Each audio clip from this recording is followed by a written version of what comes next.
I potentially got catfished. To this day, I still don't even 100% know. So let me know what you guys think, especially if you have been catfished before. Before I begin the story, I want to say the reasons why I was never 100% sure. But for me, I have one side of the fence that is like, yeah, this makes sense. Does sound like the person that they say they are. There's another side of the fence that's just like, what the fuck? How come this was impossible? In the first 2 weeks of me meeting this person, I would ask if you wanted to voice call on Discord. I ask everybody if you want to play Minecraft together. I love that game, so that's just something I do with everyone. Always fucking Discord. This shit always happens on Discord. Don't trust anybody from Discord. And their excuse for not turning on their camera or their microphone is because they're really insecure about their voice. First 2 or 3 weeks, I was like, okay, yeah, sure, I get that. I was completely understanding until things started following up later. I realized, are you sure it's your voice that you're insecure about, or are you not who you're saying you are? I'm going to give this person a fake name for privacy reasons. Let's call them Stacey. We met on Twitter back in October 2021. It is currently April 2022, so this was a while ago. I had to drop Stacey for many reasons. One of them because they were just really toxic, obviously really chronically online because of the way I'm sorry, my laptop fan is like going crazy right now. Obviously really chronically online because of the way they're really defensive and really closed-minded. Whenever I tried explaining something like, hey, that's probably not the situation, maybe there's another scenario. Twitter world is not implying the real world too. The thing that was just the last straw was just this whole catfish thing. So I was mutuals with this person on Twitter.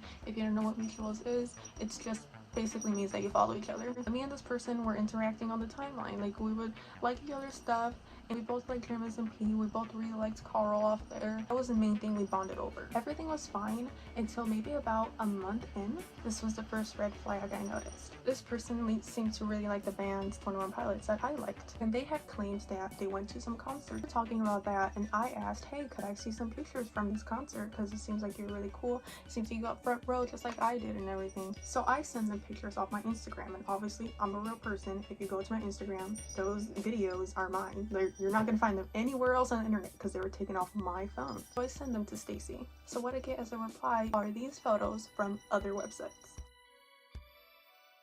I asked her, like, hey, what kind of camera did you use, because these look like really good quality. After she told me that she used her iPhone camera, just played with the settings a little bit, I was still kind of like, I get that you could do editing on your iPhone, but this looks too good to be taken on an iPhone camera. Something wasn't right, and thankfully I was at a friend's house. I told her what was going on. I was like, hey, I think this person like is sending me pictures that aren't theirs. My friend just asked me, do you want me to reverse Google the images? While we were waiting for the results, I was pretty nervous, and I didn't know if I was going to confront this person about it or not. Sure enough, we found them on Google. I confronted this person about it, and I said, are you sure those are your pictures? And Stacey started getting really defensive with me, saying like, why do you always question if these are actually my pictures? I never question you on anything.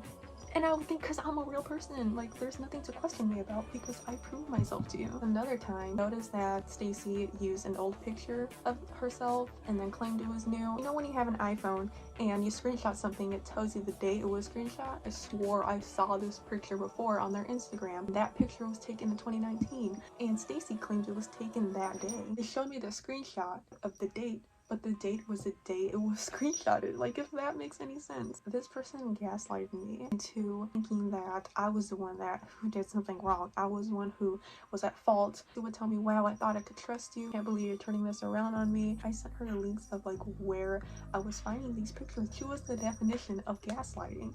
I would send her proof about her lying. She would still deny it. I don't know how you could deny proof, but Stacey found a way to. She would try to change the topic. So I don't even know. Tell me, like, if those aren't my pictures, why are they on my phone? Don't play dumb with me. You can screenshot stuff. So eventually I just let it go. She was always on about that with me, like, let it go, this was in the past, like we should move on from stuff, we shouldn't hold grudges. But like, how can you let that go? Like, it's not just me being like petty or anything, it's me being for my safety. Like, I don't know who you are. I've never heard your voice. Most I heard was a sneeze from you because you were accidentally unmuted, but I haven't heard a whisper, I haven't heard a mumble, I haven't even seen the face cam on. And now that I look back, I realize like that should have been a red flag for me, but I didn't think about that. I've never gone to catfish. I never had this problem whenever I ask somebody you want to voice call, new pictures of like your cat or something. I've never had an issue like that until now. So it's just like, you know what, fine, yeah, whatever, I'll let it go. And then later on, we just started getting into more and more arguments. Like, I can't talk to somebody who's gonna just not let me have an opinion, not let me live my life. So what was the last straw about why I had to drop them? We had arguments like almost every day, and I had to draw it, and I said, you know what, I can't be friends with you anymore. One of the last things I said was, can you send me a picture of your face? Doesn't even have to be your whole face, because I understand like you just got out of work. I know how I feel when I get out of work. I don't look the best sometimes. It needs to be enough to where I can tell that it is your face. Can it show your face? Doesn't have to be your whole face. I understand sometimes we don't look the best, but it has to be enough where I can obviously tell it's you. It could be like half your face. I need to know that those features are you. But this picture was like, okay, yeah, fine. I just gotta know it's you. Oh my god. You don't have a single feature that I can prove it's you. This picture was not even like a quarter of their face. Okay, fine, whatever. Can you at least send me a pic of your tattoo? Like, a new pic with you holding 2 fingers next to it? It shouldn't be that hard because it's on your profile. Your thigh or arm tattoo. I really do give up. I did what you asked and it still wasn't enough. I knew this would happen.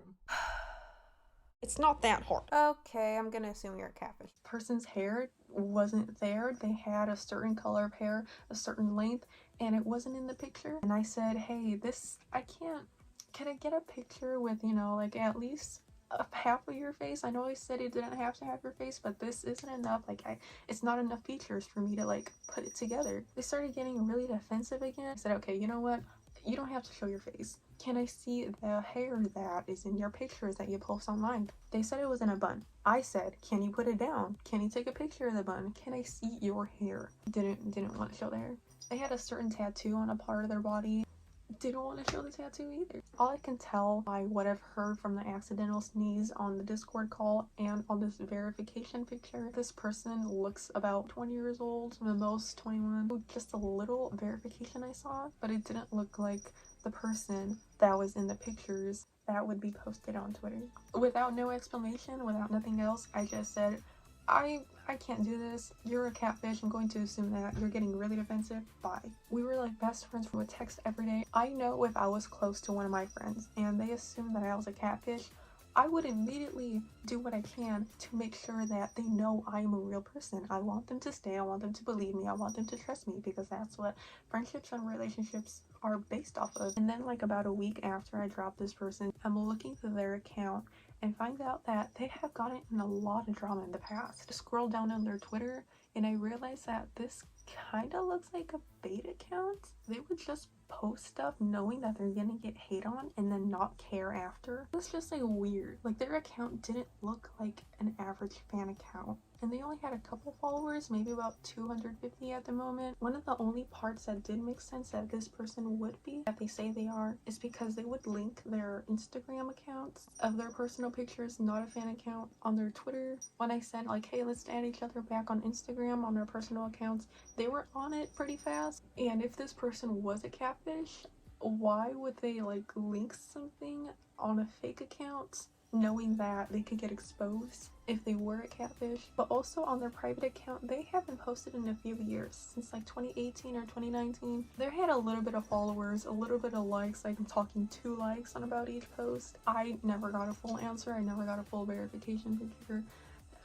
Let me know what you guys think. My phone died and I had to re-record this on another day. But that wasn't the end after I blocked Stacey. Basically, Stacey would make fake fan accounts with a very similar bio, very similar display name. They would follow me and I noticed that right off the bat. I would look through their account and there were so many pictures deleted. It was just a bunch of tabs saying this media is not available. They would try messaging me and just get defensive in the same way whenever I didn't want to be friends. I just got catfished like an hour ago. And I could be wrong because I only knew this person for about a few months. This could have happened further down the line. I don't think Stacey wanted anything from me. She never asked for money, never asked to meet up, never asked for sexual stuff. And if anything, she would avoid meeting up. Like, I damn well know she would ignore the messages. These fake fan accounts would be oddly specific on a lot of things when we just started talking and I haven't told anybody about our situation. If I do, like I do in this video, it's anonymous. Their name is not actually Stacey. But if you're watching this, Stacey, then you know who you are. Take this as a learning experience. If you're going to meet somebody from the internet, make sure that you have seen this person face to face, like on FaceTime, on Discord, whatever you guys are calling on. Make sure that you see the screen, that their voice is on, and make sure you've known this person for a while. If you're gonna meet with somebody that you met on the internet, meet in a public place. And I even suggest bringing a friend with you. Before you go, tell somebody where you're going, so in case anything happens, people know where you were last at. So that just sums up the whole story. I don't like getting into detail because a lot of it is really personal, really dark. And thanks for watching.